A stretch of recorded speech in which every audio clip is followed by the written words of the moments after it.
Hi, BIM Heroes. My name is Rubens. I'm a BIM coordinator, and I've been working in construction since 2001. And today I'm going to talk about uh, a workflow to update as-built models during the construction phase using laser scan data and Dynamo script. Okay, that's something that I've been doing like last 2.5 years. It's also wrote my master's thesis using this subject. So yeah, let's talk about that. And there we go. I'll get myself out of the way.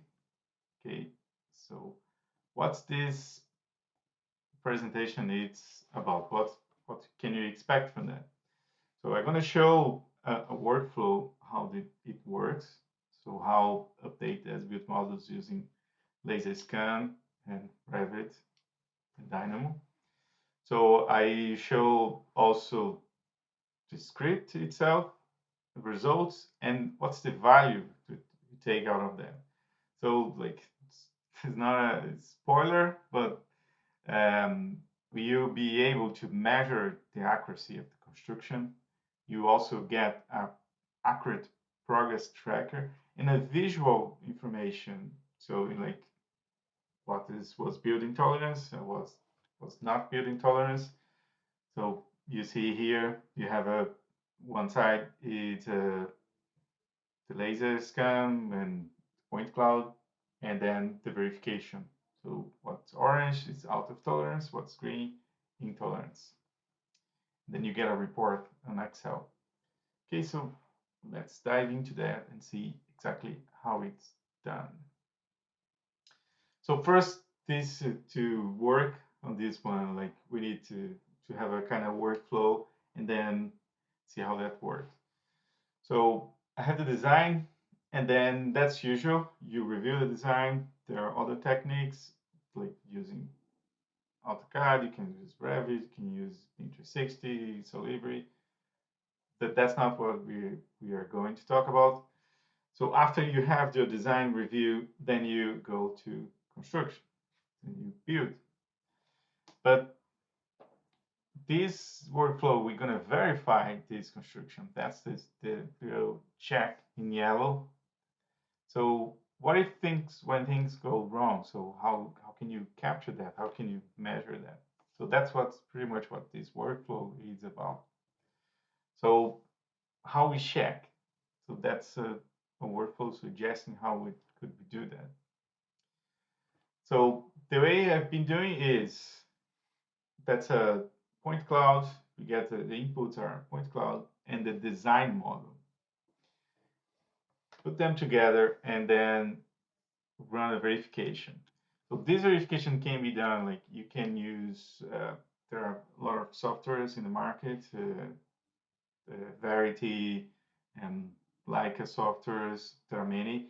So they verify this, like the point cloud against the design, and they see what's the difference and give you a report.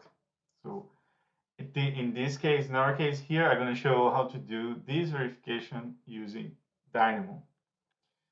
Okay, so it's the Dynamo script. And what's the result?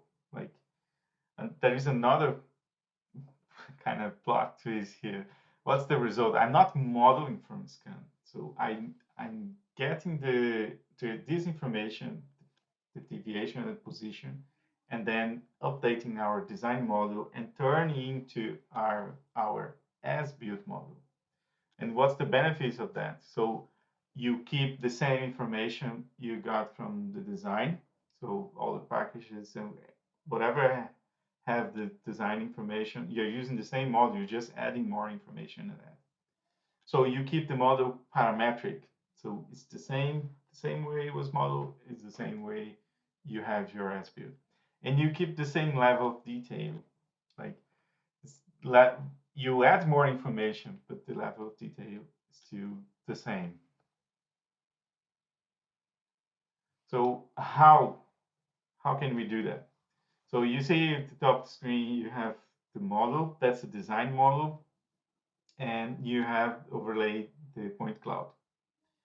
So you see at the bottom, that's those on 11 millimeters, 27 millimeters. That's the difference between the design and the point cloud. Okay, so the script can read the point cloud points and check the difference between the design, and then move the element to the as-built position. So you see at the right-hand side, then you have an as-built model. So of course, you keeping the same level of detail in general. This you keep the same level of detail is not a problem. You don't need to know every little bump. Of course, depends on the project, then you would need that. But for general purpose, just you need more geometrical to do your coordination. Okay, so how the script reads this information and move the element to its build position. So the inputs for the script is design model and point cloud. So the script then gonna read point cloud points and turn and read the X, Y, and Z information. So now you have something numbers that you can work as mathematical. Then the script is also going to filter those elements, those points, because there are a lot of noise. People walking. So if your point cloud is not already cleaned, so the script then gonna iron it out. The the way I'm doing here is just getting double of the tolerance. So it works for elements they're not too far from the original design. So if they are too far, then the script won't capture. So let's say we have a 25 mil tolerance, then the script will capture points up to 50 mil off the design position. Okay, so of course there are some limitations. That's one of them. And then how to measure that. So the script's gonna compare each point to the design. Okay, and then get all those points. You have many different variations. Some points are more off, some more like closer to the design. But what I'm using here is the median distance of the points to the design, and then say turn all those points into one number, and then that's my deviation. Okay.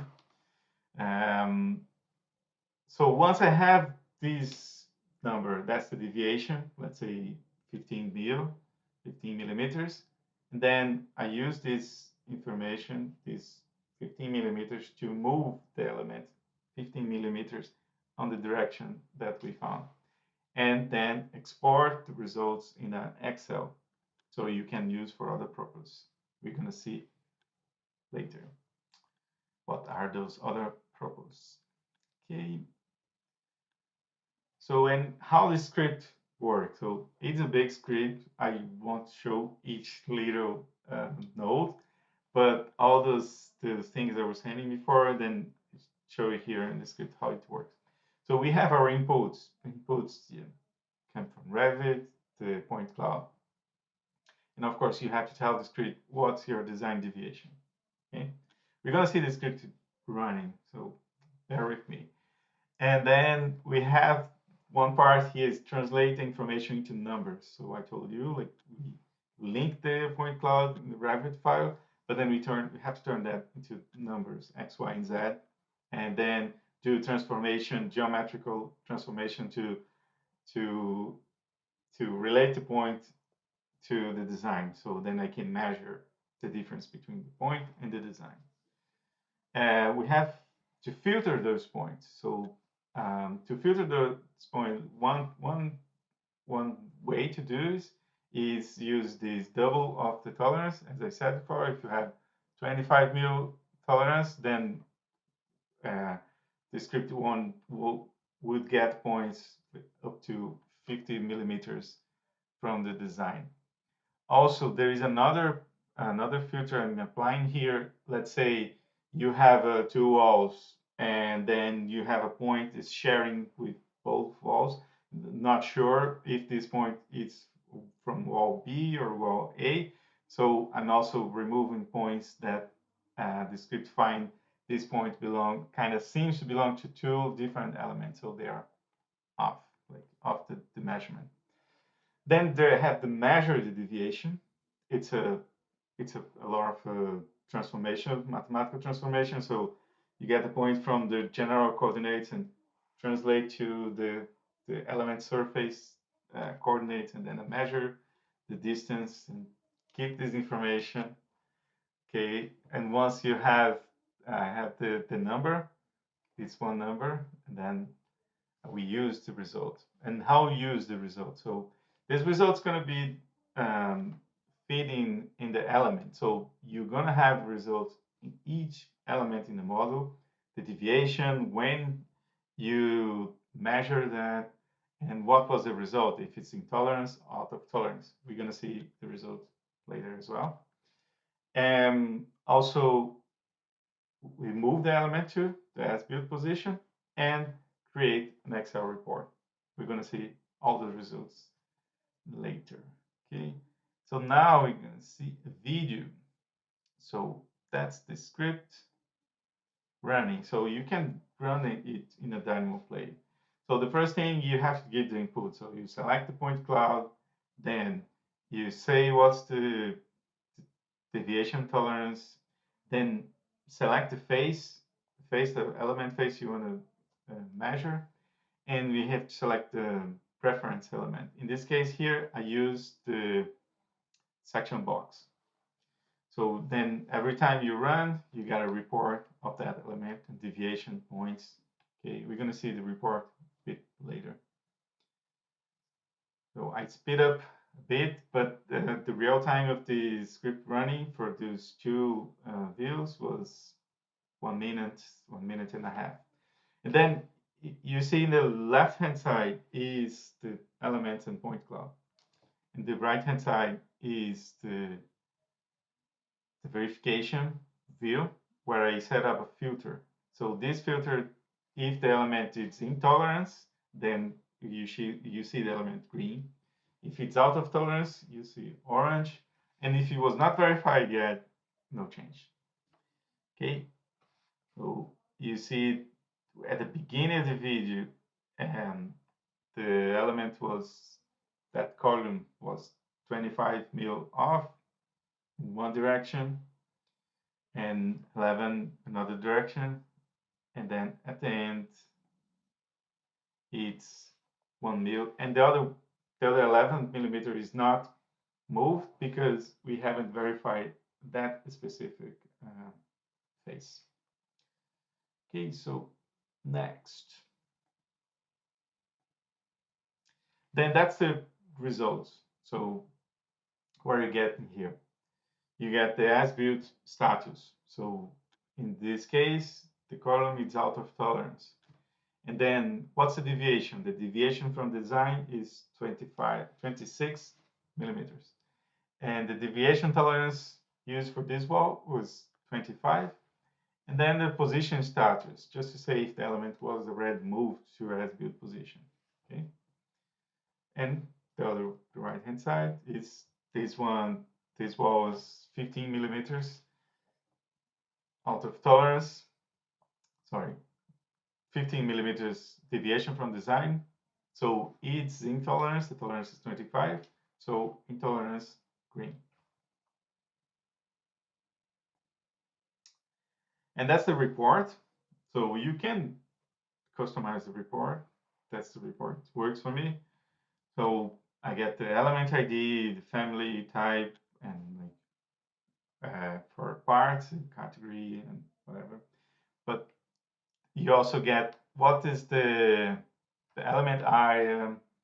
So what's the point cloud coverage? So point cloud is covering this element, and the deviation.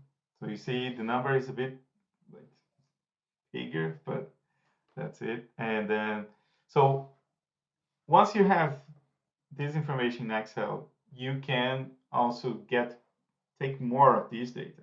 So what you can do, you can have, let's say, if you have all your model in the Excel, you can then say, oh, what's the percentage of elements are in tolerance? and what's the percentage of elements out of tolerance. And then you can come up with a number that's I call construction accuracy index, something like that. Also, you can get a progress tracking out of that, because let's say if you have 1,000 elements in your model and then you verify 300, so you know that your project is 30%. Okay, and that's an accurate number. So whenever you measure, it's going to be the same. It's not a guess, it's a number. Could be like a number of elements, could be volume, could be length, you know, depends. Depends what kind of, if you're measuring, let's say, services, then maybe you want to measure length, not volume. But again, the information is there. You can take, you can get accuracy, and you can measure tracking to like where the project progress is. Okay, so I think there's a lot of value in that. Okay, so just to summarize, so what are you doing here? So we are getting Revit, the design model, we get the as-built model, and then we are using Dynamo to combine this information. So your model start small, just with the design information, and then you add in building validation. That verification, you say if it's in tolerance, if it's out of tolerance. It's building validation, so you can measure accuracy and tell are you doing well or you need improvement. And then you add this information in the model. Then you add design coordination. So once you know that the element is out of position, then you go back to the design and then coordinate again. So if you need to change the design, you go change the design. Or if you need to go change on site, then you fix what was done different on site. So you add this information on your model and you build a bit more, because now you can use your built model as a progress tracking model and create reports out of that, so that you help you to deliver your project on time. Because once you have the progress tracking, you can adjust your program, and it's all this information is in the model. That's why, like, it is little thing, like start a little car and it's growing, because your model is growing in information and also growing value. Okay? So So I hope you enjoy the presentation, and like you see that this workflow it somehow can be beneficial and have some value. So if you can, try it and tell me your feedback. Tell me what you think. So you can email me. It's like you contact me on LinkedIn, and also we're gonna have a Q&A session just when after we finish this, so we can talk live. Okay, so I hope see you there and talk to you soon. Bye.